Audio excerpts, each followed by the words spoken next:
पुण्यातील कुख्यात गुंड निलेश घायवळवरून उपमुख्यमंत्री अजित पवार आणि केंद्रीय राज्यमंत्री मुरलीधर मोहोळ यांच्या मते झुंपली आहे।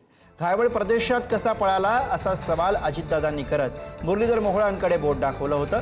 दरम्यान मी निलेश घायवळला परदेशात पळून लावल्याचं सिद्ध केल्यास राजकारण सोडेन असं आव्हान मंत्री मोहोळांनी अजितदादांना दिलं।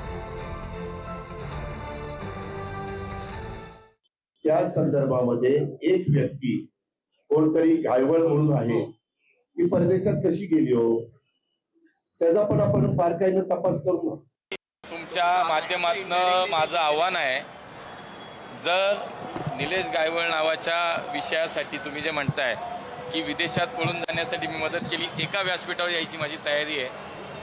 ते जर सिद्ध केलं त्यांनी तर मी राजकारणातनं संन्यास घेईल, आणि जर नाही सिद्ध झालं तर त्यांनी संन्यास घ्यावा।